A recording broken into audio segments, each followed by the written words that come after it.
Hey guys, this is Jyoti Prakash. Welcome to Behind and Beyond. இன்னைக்கு நம்ம கூட mister house keeping படத்தோட DOP Kulothunga Varman sir இருக்காரு. அவர்கிட்ட நிறைய பேசி சினிமாட்டோகிராஃபி பத்தி அண்ட் மிஸ்டர் ஹவுஸ் கீப்பிங் படத்தை பத்தி நிறைய கேட்டு தெரிஞ்சுக்க போறோம். Welcome sir. Mister house keeping படம் ரிலீஸ் ஆகி ரொம்ப சக்சஸ்ஃபுல்லா போயிட்டு இருக்கு. நீங்க உங்களோட டெபியூ ஃபிலிம் எப்படி ஃபீல் பண்றீங்க? எனக்கு ரொம்ப ஹாப்பியா இருக்கு. அதுவும் இந்த டீமோட ஒர்க் பண்ணையில ரொம்ப ஹாப்பி. எனக்கு அது சொல்றதுக்கு வார்த்தையே கிடையாது. ஏன்னா எனக்கு டெய்லி வந்து மேக்சிமம் ஒரு 100 கால்ஸ் வருது. எல்லாருமே அந்த படத்தை பார்த்துட்டு சூப்பரா பண்ணியிருக்கீங்க, எப்படி நீங்க ஃபர்ஸ்ட் படத்திலேயே, ஏன்னா ஃபர்ஸ்ட் படமே வந்து நம்ம இந்த பேர் எடுக்கிறது வந்து நம்மளுக்கு ரொம்ப கஷ்டம். எனக்கு வந்து காட் கிரேஸ், ரெண்டாவது வந்து ஹார்ட் ஒர்க். இதுக்கெல்லாம் வந்து எனக்கு பின்னாடி நின்னது எங்க அம்மாவும் எங்க அப்பாவும் தான். ஓகேவா, அது நான் சொல்லியே ஆகணும். இதுக்கு பின்னாடி நின்னது எங்க அம்மா, அப்பா, அப்புறம் என்னோட ஃப்ரெண்ட் யோகேஷ். இவங்கெல்லாம் எனக்கு சப்போர்ட்டிவா இருந்தனால தான் என்னால் அது பண்ண முடிஞ்சது. சூப்பர் சார், கேட்கவே ரொம்ப நல்லா இருக்கு. நெக்ஸ்ட், இந்த படத்துக்காக நீங்க என்ன ப்ரிப்பேர் பண்ணிக்கிட்டீங்க? ஏதாச்சும் ரிசர்ச் பண்ணீங்களா? என்ன பண்ணீங்க இந்த படத்துக்காக? இந்த படத்துக்கு வந்து இயக்குனர் வந்து அருண், அவரை பத்தி நம்ம சொல்லி ஆகணும். நாங்க சந்திரமுகில வந்து மீட் பண்றோம். அப்போ அருண் சொல்றாரு, சார் நம்ம அந்த மாதிரி ஒரு படம் ஒன்று பண்ணணும் அப்படிங்கிறாரு. என்ன ஜேனர் அப்படின்னா காமெடி. ஏன்னா காமெடிங்கிறது எனக்கு புதுசு. ஏன்னா நான் ஆடி சார்கிட்ட ஒர்க் பண்ணையில் நாங்கள் பண்ண படம் ஃபுல்லாகவே ஆக்ஷன் ஃபிலிம், க்ரைம், அதுதான். எனக்கு காமெடி அப்படிங்கிறது எனக்கு ரொம்ப புதுசாக இருந்தது. அப்போ காமெடி அருண் என்கிட்ட சொல்லுவார் வந்து, நான் நிறைய ரெஃபரன்ஸ் உங்களுக்கு அனுப்புகிறேன், நீங்கள் பாருங்க அப்படின்னு சொல்லிட்டு. அப்போ நான் அந்த ரெஃபரன்ஸை பார்த்துட்டு நான் அதுக்கு ப்ரிப்பேர் பண்ணிவிட்டு எனக்கு ஹீரோ ஹரிபாஸ்கர், அவரை பற்றி சொல்லணும்னா அவர் ஜம்கட்டில் வந்து ஃபேமஸ். இந்த படத்துல வந்து இப்ப வேற லெவல் கலக்கிட்டு இருக்காரு. அப்புறம் அருண் கொடுத்த ரெஃபரன்ஸை பாக்குறேன். அப்ப நானே ஒரு மைண்ட் செட் பண்ணிக்கிட்டேன். ஓகே, இப்படி எல்லாம் இப்ப இவரை வந்து நம்ம இப்படி மோல்ட் பண்ணா நல்லா இருக்கும் அப்படின்ட்டு அதுல இருந்து வந்த எனக்கு அவுட்புட்ஸ் தான் மிஸ்டர் ஹவுஸ் கீப்பிங். படத்துக்காக நிறைய ஒர்க் பண்ணிருக்கீங்கன்னு இதுல இருந்தே தெரியுது சார். நீங்க சினிமாட்டோகிராஃபர் ஆக எந்த ஃபிலிம் வந்து உங்களை இன்ஸ்பயர் பண்ணுச்சு ஒரு இன்ஃப்ளூயன்ஸ் பண்ணுச்சுன்னா எந்த ஃபிலிம்னு நீங்க சொல்லுவீங்க சார்? நான் வந்து கேமராமேன் ஆகணும் அப்படின்னா எனக்கு வந்து ரொம்ப பிடிச்ச படம் அப்படின்னா தேவர் மகன். நான் அதை கண்டிப்பா சொல்லியே ஆகணும். நான் பார்த்துட்டு மிரண்டுட்டேன். ஏன்னா இன்னைக்கு இருக்கிற டெக்னாலஜி, இன்னைக்கு இருக்கிற சினிமாட்டோகிராஃபி எல்லாம் வேற மாதிரி. அவன் ஒரு கேரக்டர் நடந்து வரையில கை, கால், கண்ணு அப்படின்னு வரும். அப்ப இருக்கிற படங்கள் வந்து அப்படியே ஸ்மூத்தா இருக்கும், நம்ம பாக்குறதுக்கு வந்து இன்ட்ரெஸ்டிங்கா இருக்கும். நான் இந்த படத்தை பார்த்துட்டு ஏன் நம்ம கேமராமேன் ஆகக்கூடாது? ஏன்னா ஒரு டைரக்டர் வந்து ஒரு கதையை உருவாக்குறாரு. பட் அந்த கதையை எப்படி வந்து எக்ஸ்போஸ் பண்ணணும் அப்படின்னா அப்ப என்ன ஆகணும்? நம்ம கேமராமேன் ஆனா காலத்துக்கும் நிற்போம். ஏன்னா பேப்பர்ல டைரக்டர் வந்து எழுதிடுவாரு, அதை வந்து உயிர் கொடுக்கணும். அப்ப அந்த உயிர் கொடுக்கறது யாரு அப்படின்னா கேமராமேன். அப்போ நம்ம கேமராமேன் ஆயிரணும் அப்படின்ட்டு எனக்கு ஒரு ஆசை. கதையை வந்து விஷுவலா கொண்டு வரது ரொம்ப கஷ்டம், அது சூப்பரா பண்றீங்க. எந்த கேமரா அண்ட் லென்ஸ் செட்டப் இந்த படத்துல யூஸ் பண்ணீங்க sir? Mister house keeping Alexa W use பண்றோம். எங்க சார் யூஸ் பண்ண அதே லென்ஸ் ஹுக் 5i லென்ஸ், ரொம்ப காஸ்ட்லி. ஃபர்ஸ்ட் படத்துல வந்து யாருக்குமே கொடுக்க மாட்டாங்க. பட் நான் வந்து ரொம்ப ஃபோர்ஸ் பண்ணேன். எனக்கு வந்து அதில் டைரக்டர் வந்து சப்போர்ட் பண்ணாரு. சார் வந்து நீங்க கேமரால எந்த காம்ப்ரமைஸ் பண்ணிக்கிற வேண்டாம், உங்களுக்கு என்ன வேண்டாலும். அவர் என்ன சொன்னாரு, நான் சொல்லிட்டேன் எனக்கு சம்பளத்தை கம்மியாக கூட கொடுங்க, பட் எனக்கு எக்யூப்மெண்ட்டை கொடுத்துருங்க அப்படின்னு. பட் எனக்கு அந்த லென்ஸில் நான் வந்து ப்ராக்டிஸ் நிறையா பண்ணியிருக்கேன். கிட்டத்தட்ட நான் ஆடி சார்ட்ட வந்து ஒரு 15 படத்துக்கு மேலே வந்து நான் ஒர்க் பண்ணியிருக்கையில் எனக்கு அந்த லென்ஸோட குவாலிட்டி என்னன்னு எனக்கு தெரியும். மேக்சிமம் வந்து பெரிய பெரிய படங்கள் தான் அந்த லென்ஸை யூஸ் பண்ணுவாங்க. என்ன காரணம் என்னன்னா பட்ஜெட். ஏன்னா லென்ஸே வந்து ஒரு பட்ஜெட்டை வந்து தீர்மானிக்குது. அப்படிங்கையில் எனக்கு நான் அலெக்சால தான் எடுப்பேன் அப்படின்னு ப்ரொடியூசர்ட்டே போய் நின்றுட்டேன். சார் எனக்கு அலெக்சா தான் வேணும்னு, அலெக்சால தான் நான் எடுப்பேன், ஏன்னா நான் அதில் தான் ப்ராக்டிஸ் பண்ணியிருக்கேன். ப்ரொடியூசர் சொல்லிட்டாரு. ஓகே, ப்ரொடியூசர் சொல்லிட்டாருங்க, ப்ரொடியூசரை பற்றி சொல்லி ஆகணும். இந்த படத்தில் வந்து தேனாண்டால் முரளி சார், அவருக்கு மிகப்பெரிய ஒரு நன்றியை தெரிவிச்சுக்கணும். ஏன்னா நான் முரளி சாரை வந்து பார்த்துட்டு பிரமிப்பாக நான் பார்த்துருக்கேன். மெர்சல்ல எல்லாம், ஆடியோ ஃபங்க்ஷன்ல எல்லாம் நான் தூரமாக நின்று அவரை பார்த்துருக்கேன். நான் அந்த இடத்துக்கெல்லாம் நம்ம போவோமா அப்படின்னு. காட் கிரேஸ் வந்து நான் அவரோட பேனர்லயே என்னோட ஃபர்ஸ்ட் படம் லான்ச் ஆகுது அப்படிங்கிறது எனக்கு மிகப்பெரிய ஒரு சந்தோஷமா இருக்கு. இதுல வந்து அவருக்கு ஒரு ஸ்பெஷல் தேங்க்ஸ் ஒன்று நான் சொல்ல கடமைப்பட்டிருக்கேன். Super sir, super. And RD Rajasekhar sir மூவில ஒர்க் பண்ணும்போது லைக் ஏதாவது ஒரு ஷார்ட் வந்து நீங்க சர்ப்ரைசிங்கா வியந்து பார்த்த ஷார்ட்ஸ் ஏதாவது உண்டா? லைக் அது இருந்தா என்னென்ன ஷார்ட்ஸ் சொல்லுங்க. ஆர்டி சார் படத்துல வந்து எல்லா ஷாட்டுமே வந்து வேற லெவலா இருக்கும். அதுல வந்து இந்த ஷாட் அப்படின்னு குறிப்பிட்டு எனக்கு சொல்லல. ஆனா நான் குறிப்பிட்டு சொல்லணும்னா, நான் இமைக்கா நொடியில ஒரு சீன் ஒன்று வரும். அதர்வா வந்து ஹாஸ்பிட்டல்ல படுத்திருப்பாரு. அப்போ போலீஸ் வந்து அவர் அரெஸ்ட் பண்றதுக்காண்டி வரும். அப்போ ஒரு ஃபைட் வந்து நாங்க ஷூட் பண்ணியிருப்போம். அப்போ ஃபைட் ஷூட் பண்ணையில அந்த ஃபைட் ஃபுல்லாவே நீங்க பாத்தீங்கன்னா ஃபுல்லாவே மூவ்மெண்ட்லயே இருக்கும். அது கேமரா ஒர்க் வந்து எக்ஸலண்டா இருக்கும். அப்போ அந்த இடத்துல வந்து 4 கேமரா வருது. 4 கேமரா வரையில சார் என்கிட்ட ஒரு கேமரா கொடுக்குறாரு. அது ஃபர்ஸ்ட் டைமா. ஏன்னா நான் வந்து இமைக்கானுடைய இருமுகனோட எண்டில் ஜாயின் பண்றேன். அதுக்கப்புறம் நெருப்புடா ஷூட் பண்றோம். நெருப்புடாக்கு அப்புறம் இமைக்கா நொடிகள் ஷூட் பண்றோம். இமைக்கா நொடியில் வந்து எனக்கு ஃபர்ஸ்ட் டைமா வந்து ஒரு கேமராவை என்கிட்ட கொடுக்குறாரு. கொடுத்தோன்னே அந்த ஷாட் எடுக்கிறேன். உடனே டைரக்டர் அஜய் ஞானமுத்து அவரு எல்லாத்தையும் பார்த்துட்டு என் பின்னாடி நின்றுட்டு சூப்பர் க்ளோஸ் செம்மையா பண்ணியிருக்க. ஏன்னா எனக்கு அது ஒரு ஃபர்ஸ்ட் வெற்றியா பாக்குறேன். நான் ஒரு பெரிய படத்துல அந்த ஷாட் எடுக்கையில என்னை ஒரு டைரக்டர் வந்து பார்த்துட்டு சூப்பர் அப்படின்னு சொல்றது நான் ஒரு பெரிய வெற்றியா பாக்குறேன்னா. அதே மாதிரி ஆர்டி சார் படத்துல வந்து இந்த ஷாட் அந்த ஷாட் அப்படின்னு நம்ம சொல்ல முடியாது. ஏன்னா அவரோட எல்லா ஷாட்டுமே வந்து அமேசிங்கா இருக்கும். அதுக்கு ஒரு காரணம் என்னன்னா லைட்டிங் வந்து தினேஷ் அண்ணா என்னோட சீனியர், சூப்பர் சீனியர். அவர் தான், அவரோட லைட்டிங் வந்து ரொம்ப அமேசிங்கா இருக்கும். ஏன்னா லைட்டிங்னா அவர்கிட்ட நம்ம கத்துக்கணும். ஒரு சின்ன லீக்கு கூட உள்ள விட மாட்டாரு. ஏன்னா என்னன்னா அவரோட எக்ஸ்பீரியன்ஸ் அப்படி. இப்போ லாஸ்ட் நேத்து முந்தா நாள் நான் போயிருந்தேன். போயிட்டு ஆடி சாரை பாக்குறேன். ஆடி சார் பார்த்தோன்னே எல்லார்ட்டையும் ஒரு இன்ட்ரோடியூஸ் பண்ணி வைக்கிறாரு. என்ன இன்ட்ரோடியூஸ் பண்ணி வைக்கிறாரு? யாரு? என்னோட assistant mister house keeping cameraman அப்படின்னு. எனக்கு ரொம்ப ஹாப்பியா இருந்தது. சார் படம் பார்த்தாரு சார், பார்த்துட்டு ஏதாவது சொன்னாரு? ஆடி சார் படம் பார்த்துட்டு சொன்னாரு லவ்லி சினிமோட்டோகிராஃபிடா அப்படின்னு சொன்னாரு. பட் இது எனக்கு பெரிய அவார்டு வாங்கின மாதிரி இருந்தது. எனக்கு உண்மையிலேயே வந்து நிறைய பேர் எனக்கு போன் பண்ணி சொன்னாங்க. எனக்கு சார் வந்து சொன்னார் லவ்லி சினிமோட்டோகிராஃபிடா, என் பேரை நீ காப்பாத்திட்ட அப்படின்னாரு. எனக்கு உண்மையிலே ரொம்ப ஹாப்பியா இருந்தது. ரொம்ப பெரிய வார்த்தைகள். சூப்பர் சார், ரொம்ப பெரிய வார்த்தை. அண்ட் தென் டீம் கூட ஒர்க் பண்ணது எப்படி இருந்தது சார்? இந்த டீமோட ஒர்க் பண்ணையில ஒரு நல்ல எக்ஸ்பீரியன்ஸ் எனக்கு இருந்தது. திரும்பியும் இந்த டீமோட கண்டினியூ பண்ணணும், இதுதான் என்னோட ஆசை. வந்து எனக்கு எப்படின்னா ஹரிபாஸ்கர் அவர் கூட எனக்கு ஒர்க் பண்ணையில அவர் ஒரு ஜெல்லான ஹீரோ. சார் இப்படி வாங்க அப்படி வாங்க, எவ்வளவு டார்ச்சர் பண்ணுவேன். சார் இப்படி வாங்க அப்படி வாங்க, சார் கொஞ்சம் காலை ஸ்ப்ரெட் பண்ணுங்க, சார் எனக்கு ஹைட் டிஃபரன்ஸ் வருது அப்படின்னு சொல்லுவேன். அதெல்லாம் ஒரு ஒண்ணுமே நினைக்கும். ஓகே சார், ஓகே சார், ஓகேவா, இப்படி பண்ணிக்கலாமா அப்படின்னு அவர் சொல்லுவாரு. அம்மா தட்டை தூக்கி போட்டவொடனே ஃபீல் பண்ணி ஒரு ஷாட்டு, நான் அப்படியே கண் கலை அப்படி பார்த்தோன்னே என்னை அறியாமையே ஒரு ஃபீலிங். இந்த காரணம் வந்து எடிட்டர் தான். ஏன்னா எடிட்டரு அந்த டைமிங் அப்படி பிடிச்சடி பண்ணாரு. அந்த இடத்துல வந்து நான் எடிட்டருக்கு வந்து ஒரு பெரிய தேங்க்ஸ் பண்ணிக்கிறேன். அடுத்து வந்து லாஸ்ட்லியா மேடம், அவங்கள பத்தி சொல்லவே வேண்டாம்.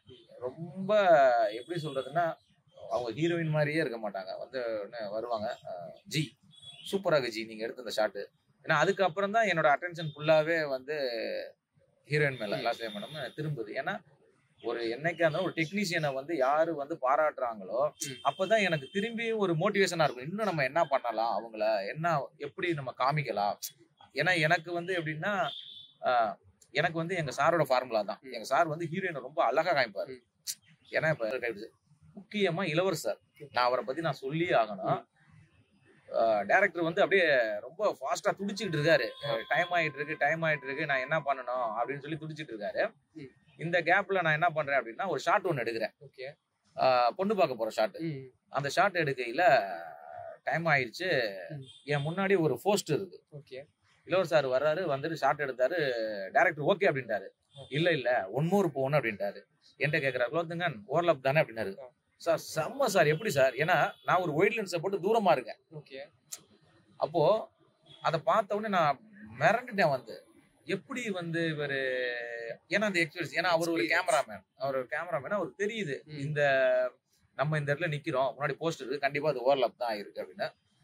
பெரிய ஒரு லெஜண்ட் அவரு. வந்து நான் படத்துல தான் பார்த்திருக்கேன். பட் அவரையே வச்சு நான் ஒரு காட்சி வந்து ஒளிப்பதிவு பண்ணியிருக்கேன் அப்படிங்கிறதுல எனக்கு ரொம்ப பெருமையா இருக்கு.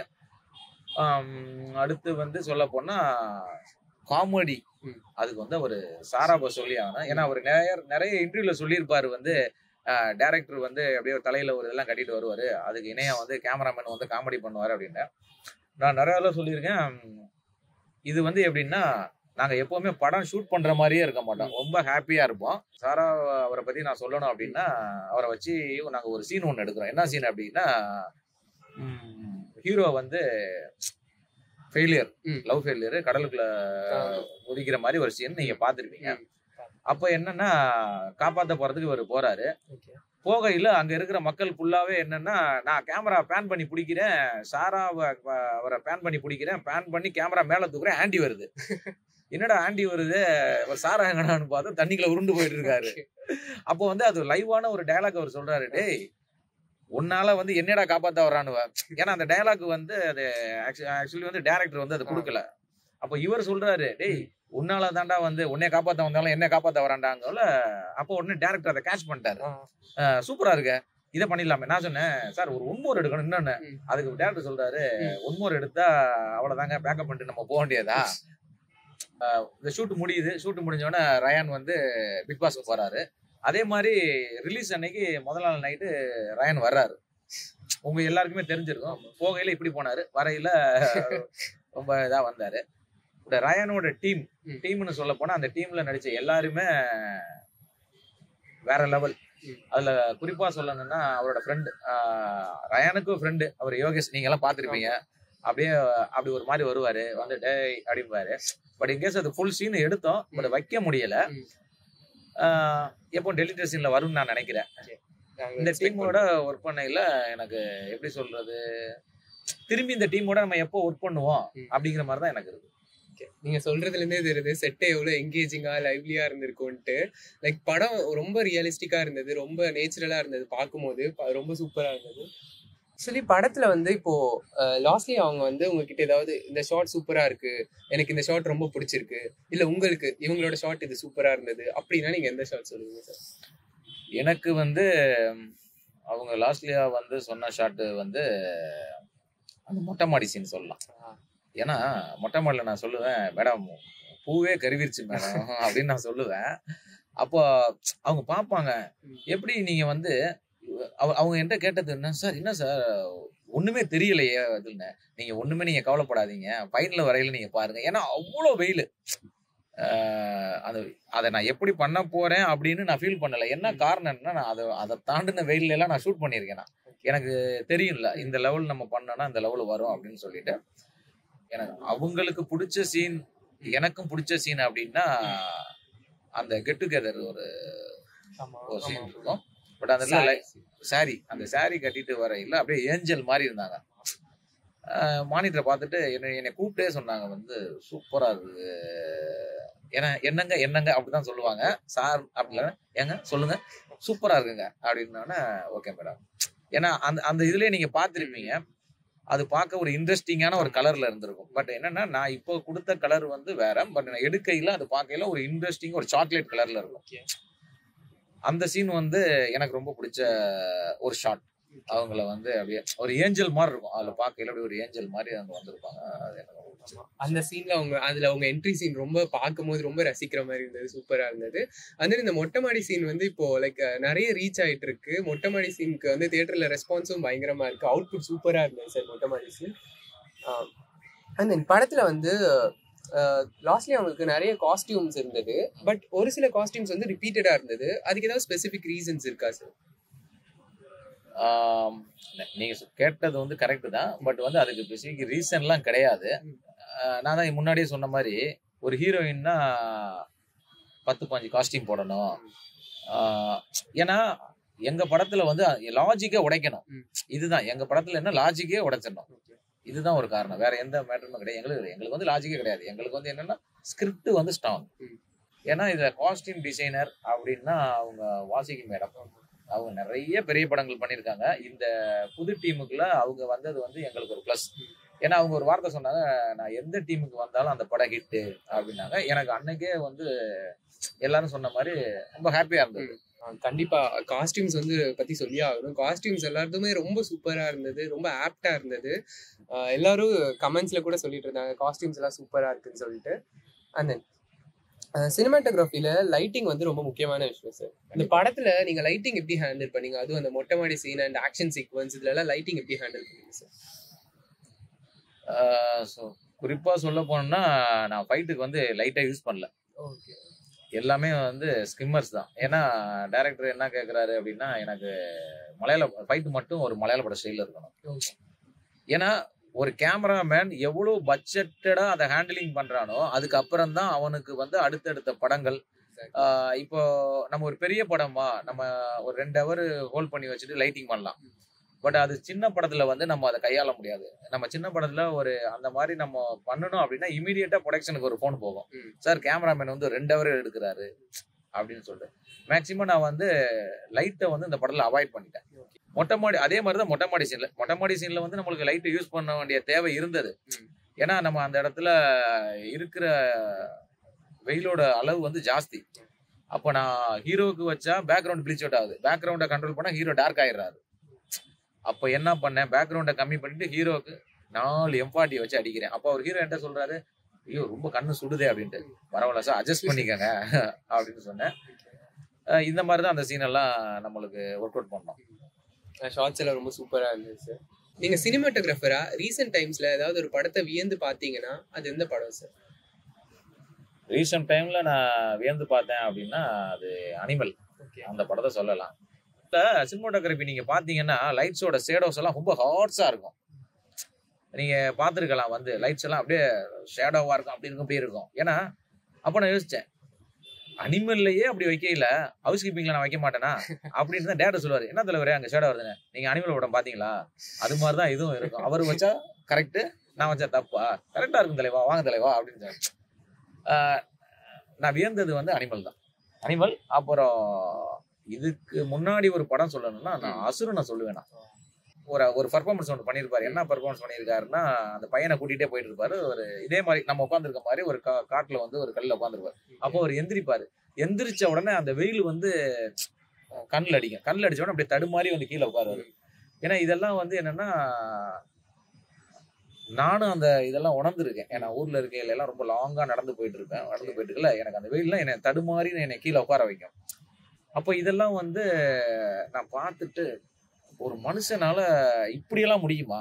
ஏன்னா எனக்கோட ரோல் மாடல்லாம் நான் அவரை எடுத்துக்கிருவேன். என்னோட டிபார்ட்மெண்ட் கேமராவா இருந்தாலுமே அவரை நான் ஒரு ரோலா எடுத்துக்கிருவேன். என்ன காரணம் அப்படின்னா, சின்னமா அவர் நடிச்சு இன்னைக்கு இந்த இடத்துக்கு வந்திருக்காரு. பட் எனக்குமே நிறைய ஸ்ட்ரகிள்ஸ் எல்லாம் இருந்துச்சு. ஏன்னா ஆடி சார் வந்து அவர்கிட்ட நீ சேரவே முடியாது ஒன்னால எல்லாம். அவர்லாம் வந்து எங்கேயோ இருக்காரு. ஏன்னா உண்மைதான் அது. அவரு நான் வந்து சினிமாவுக்கு வந்த காலகட்டத்துல எல்லாம் அவரு ரொம்ப பீக்ல இருக்காரு. பீக் ஹிட் மூவி தான் எல்லாமே. அப்போ அவர் கொடுத்த எல்லா மூவியுமே ஹிட்டு.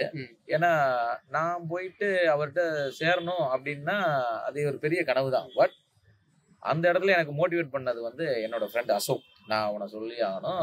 அவன் வந்து கிட்டத்தட்ட ஒரு 7 படம் ஒர்க் பண்ணா, நீரோ சாரோட அசிஸ்டன்ட். நான் அவனை சொல்லி ஆகணும். அவன் தான் எனக்கு மோட்டிவேஷன். எப்பவுமே வந்து என்ன சொல்லுவான்னா, உன்னால முடியும், நீ கண்டிப்பா நீ கஷ்டப்பட்டீங்கன்னா நீ பிடிச்சிடலாம் அந்த இடத்த அப்படின்னா. நானும் ஒரு 1 இயரா ஃபாலோ பண்ணேன். 1 இயரா ஃபாலோ பண்றேன். சார் ஷூட்டிங் போயிடுவாரு, நான் டெய்லி போய் வாசல்ல போய் நின்றுட்டே இருப்பேன். அப்படி இருக்கிற பட்சத்துல இவன் தான் சொன்னான், நீ டெய்லி வாசல்ல தானே நிக்கிற, என்னைக்காச்சும் ஆஃபீஸ்க்குள்ள நீ போயிருக்கியா அப்படின்னு. நான் ஒரு நாள் போனேன்.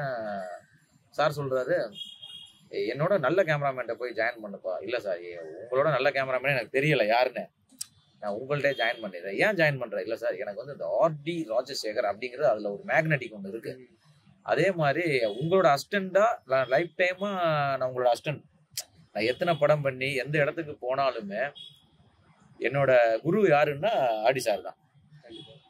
ஏன்னா நான் சாரை விட்டு நான் வெளியில வந்தப்போ நான் ரொம்ப ஃபீல் பண்ணேன். ஏன் ஃபீல் பண்ணேன்னா, எனக்கு வருஷத்துல 365 நாள்ல 300 நாள் நான் ஷூட்டிங்லேயே தான் இருப்பேன். அப்போ என்னன்னா, நான் டெய்லி அவரை பார்ப்பேன். டெய்லி 2 வார்த்தை என்னை திட்டுவாரு. இந்த ரொட்டீன் இதெல்லாம் எனக்கு கிடைக்காம போயிடுச்சு. இந்த படத்துக்கு அப்புறம் நான் கொஞ்சமா மறந்துட்டு, இப்போ நான் ஒரு கேமராமேனாவே இருந்தாலுமே நேத்து போய் நான் சாரை பார்த்துட்டு ஒரு பிளெஸிங் வாங்கிட்டு வரையில எனக்கு ரொம்ப ஹாப்பியா இருந்தது. Great sir, great.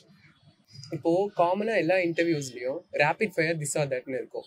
ஸோ நம்ம வந்து புதுசா அந்த ரேபிட் ஃபயரும் திஸ் ஆர் தட்டையும் சேர்த்து புதுசா ஒரு செக்மெண்ட் வச்சிருக்கோம். That is fast take, sharp answers, no retakes. Okay, let's get into this segment. Okay, first உங்க டெபியூ ஃபிலிமை ஒன் வேர்ட்ல டிஸ்கிரைப் பண்ணனும்னா என்ன பண்ணுவீங்க? என் டெபியூ ஃபிலிமை ஒன் வேர்ட்ல சொல்லணும்னா சக்சஸ் ஃபிலிம். இந்த படத்துல உங்களுக்கு ஃபேவரட் ஃப்ரேம்னா எதை சொல்லுவீங்க? இந்த படத்துல எனக்கு ஃபேவரட் ஃப்ரேம் அப்படின்னு சொன்னா மொட்டை மாடியில இளவர் சார், நம்ம ஹீரோ, அடுத்து நம்ம சாரா ப்ரோ, 3 பேருமே ஒரு கான்வர்சேஷன் போவோம். எனக்கு ரொம்ப பிடிச்சதுன்னா அதுதான் நான் சொல்லுவேன். Super sir. அண்ட் தென் ஒரு டேரக்டர் கூட நீங்க வந்து இந்த டேரக்டர் கூட ஒர்க் பண்ணணும் அப்படின்னு உங்களுக்கு ஒரு ட்ரீம் இருந்தா அது எந்த டேரக்டர் சார்? உண்மையை சொல்லணும்னா எனக்கு வந்து வெற்றிமாறன் சார் கூட தான் ஒர்க் பண்ணணும். ஏன்னா நான் ஹவுஸ் கீப்பிங் கிரேட் பண்ணையில தான் விடுதலையும் கிரேடிங் போயிட்டு வந்தது. நான் பார்ப்பேன், அவர் வெற்றிமாறன் சார் பார்ப்பேன். பட் எனக்கு அவர் படம் எனக்கு ரொம்ப பிடிக்கும். ஏன்னா அது ரொம்ப நேச்சராக இருக்கும். பட் எனக்கு என்னன்னா எனக்கு அதை ஹேண்டிலிங் பண்ணுறது ரொம்ப ஈஸியாக இருக்கும். ஏன்னா லைவ் வந்து ஷூட் பண்ணையில் அது எப்போவுமே வந்து இப்போ நம்ம ஆர்டிஃபிஷியலாக லைட் பண்ணி நம்ம ஷூட் பண்ணுறத விட ஒரு லைவ் ஷூட். ஏன்னா அவர் எல்லாமே மேக்ஸிமம் லைவாகவே ஷூட் பண்ணுவார். அதனால எனக்கு அவர் கூட ஒர்க் பண்ணுறது என் dream. Super sir. And then wide ஷாட்டா க்ளோஸ் ஷாட்ஸா? என்னோட ஸ்கேலிங் எப்போவுமே ஒயிடு தான். அண்ட் தென் தியேட்டரா ஓடிடியா? நான் எப்போவுமே தேட்டர் தான். என்னோட தேட்டர் தான். நீங்கள் யூஸ் பண்ண ஃபர்ஸ்ட் கேமரா என்னது? நான் யூஸ் பண்ண ஃபர்ஸ்ட் கேமரா வந்து ரெட் தான். அண்ட் தென் ஒரு கோ டு லென்ஸ்னா நீங்கள் என்ன சொல்லுவீங்க? எந்த லென்ஸ் சொல்லுவீங்க? எனக்கு பிடிச்ச லென்ஸு வந்து பார்த்தேன்னா நான் ஹுக் லென்ஸ் தான் ட்ரைனிங் ஆயிருக்கேன். ஹுக் தான் சொல்லுவேன். நேச்சுரல் லைட்டா ஆர்டிஃபிஷியல் லைட்டா சார்? எனக்கு எப்போவுமே நேச்சுரல் தான் பிடிக்கும். ஆர்டிஃபிஷியல் வந்து நான் எப்போவுமே லைக் பண்ண மாட்டேன். அது லைட்டாக இருந்தாலும் சரி, லைஃபாக இருந்தாலும் சரி, எனக்கு வந்து நேச்சுரலாக தான். ஓகே, ரொம்ப நல்லது. அண்ட் தென் இன்டோர் செட்டா இல்லை அவுட்டோர் ஷூட்ஸா சார்? இதில் வந்து எனக்கு இன்டோர் தான் ரொம்ப பிடிக்கும். ஏன்னா இல்லாத ஒரு விஷயத்தை உருவாக்குறவன் தான் கேமராமேன். இருக்கிறத வந்து யார் வேணாலும் காமிச்சிடலாம். இல்லாத ஒரு விஷயத்த இருக்கிற மாதிரி காமிக்கணும். அதை பண்ணிட்டாவ அவன் ஒரு பெரிய கேமராமேன். Super sir. அது நைட் ஷூட்ஸா டே ஷூட்ஸா? கண்டிப்பா நான் நைட் தான் சொல்லுவேன். ஏன்னா நைட்டோட அழகே அது வேற. ஏன்னா டேல வந்து எல்லாமே ஈவன், ஆனா நைட்ல வந்து 1 கிலோமீட்டர் தூரத்துல ஒரு குண்டு பல்ப் இருந்தாலுமே அதோட ரிசல்ட் வந்து ரொம்ப அழகா இருக்கும். இப்போ நீங்க நைட் பர்சன் தெரியுது சார். கண்டிப்பா. ஸ்டாட்டிக் ஷாட்ஸா மூவிங் ஷாட்ஸா சார்? எனக்கு எந்த ஷாட்டா இருந்தாலுமே அழகா எடுக்கணும்.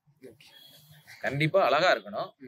அது இப்போ எங்க டைரக்டர் கூட சொல்லுவாரு, நீங்க ரொம்ப உங்கள்ட்ட ஒர்க் பண்ண ரொம்ப காம்ப்ளிகேட்டடா இருக்கு, 1/2 இன்ச்சு கேமரா டவுனா இருந்தாலுமே நீங்க ஒத்துக்கிற மாட்டேங்கிறீங்க, திரும்பி ரீடேக் கேட்குறீங்க, இது ரொம்ப கஷ்டம் தலைவா அப்படிம்பாரு. பட் எனக்கு என்னன்னா என் மனதுக்கு நிறைவா ஒரு ஷாட் எடுக்கணும். ஒரு எந்த ஷாட்டா இருந்தாலும் நிறைவா எடுக்கணும். ரொம்ப பெர்ஃபெக்ட்டா பர்ஃபெக்ட். சொல்ல போனா பர்ஃபெக்ட்டா இருக்கணும். எக்ஸாக்ட்லி. அந்த உங்களுக்கு ஒரு ஆக்டரை ஃப்ரேம் பண்ணி சூப்பரா இருக்காங்கப்பா அப்படின்னு நினைச்ச மாதிரி தான் என்ன ஆக்டர்ஸ்? உங்க பழைய படத்துல இருக்கலாம், இல்ல இந்த படம் எனக்கு அதுல சொல்ல போனா நான் ஐ படத்துல வந்து அவர் விக்ரம் சாரை சொல்லுவேன். அவரை ஓப்பன் பண்ணையிலேயே அந்த ஒரு ஹேர் ஸ்டைல வச்சுக்கிட்டு நான் எனக்கு பார்க்கையில ரொம்ப புதுசா இருந்துச்சு, லைவா இருந்துச்சு. ஏன்னா அந்த காலகட்டத்தில் வந்து அது ஹேர் ஸ்டைல் வந்து அப்படிதான் மெயின்டைன் பண்ணியிருப்பாங்க. பட் நான் அந்த இடத்துல நீங்க கேட்டதுக்கு வந்து நான் விக்ரம் சார் தான் சொல்லுவேன். Super sir. Working with new directors கூடயா இல்லை எக்ஸ்பீரியன்ஸ் டைரக்டர்ஸ் சார்? எனக்கு வந்து புது டைரக்டர் அவங்க கூட தான் ஒர்க் பண்றதுக்கு ஆசை. இது ஸ்பெஷலா ஏன் இதை சொல்றேன் அப்படின்னா, நிறைய பேர் வந்து இது ஒரு பெரிய ஒரு அச்சீவ்மெண்ட். ஒரு படம் வந்து பண்றோம் அப்படின்னா அது ஒரு பெரிய அச்சீவ்மெண்ட். அது அப்போ புது டைரக்டர்ஸ் அவங்களுக்கு வந்து அவங்க கூட ஒர்க் பண்ணையில நம்ம புதுசா ஒரு விஷயத்த வந்து நம்ம கத்துக்குருவோம். நம்ம வந்து கண்டிப்பா, ஏன்னா அவங்க இப்போ எனக்கு எங்க டைரக்டர் வந்து ஐயா அப்படி ஒரு ஷாட் வைக்கலாம் அப்படிப்பாரு. அப்போ இப்படி போற ஷாட்டை தான் அவர் அப்படி சொல்லுவாரு. பட் என்னன்னா அது நம்மளுக்கு ஒரு ஈஸியா இருக்கு. ஏன்னா இப்போ நம்ம வேற பெரிய டைரக்டர் கூட ஒர்க் பண்ணையில எல்லாம் அது வந்து என்னன்னா ஒரு கார்பரேட்டா இருக்கும். இப்போ நியூ டைரக்டர்னா அது ஒரு ஃப்ரெண்ட் ஆயிரும், நம்ம இண்டிபெண்ட் ஆயிரும், நம்மளுக்கு ஜாலியா இருக்கும். இப்போ நம்ம சொல்றதை அவங்க கேட்போம், அவங்க சொல்றதை நம்ம கேட்டுக்கிருப்போம். ப்ளஸ் வந்து அந்த இடத்துல வந்து நம்மளுக்கு எதுவுமே பெருசா தெரியாது வந்து. இப்போ இதே வந்து அதுக்குன்னு எனக்கு பெரிய டைரக்டர் கூட ஒர்க் பண்ண மாட்டேன் அப்படின்னு எல்லாம் கிடையாது. கண்டிப்பா நான் ஒர்க் பண்றேன். அதுக்குள்ளேயும் நான் என்னை தயார் பண்ணிக்கிறேன். இது என்னோட ஃபர்ஸ்ட் ஃபிலிம். நான் இப்போ அடுத்த ஃபிலிம் பேசிட்டு இருக்கேன்.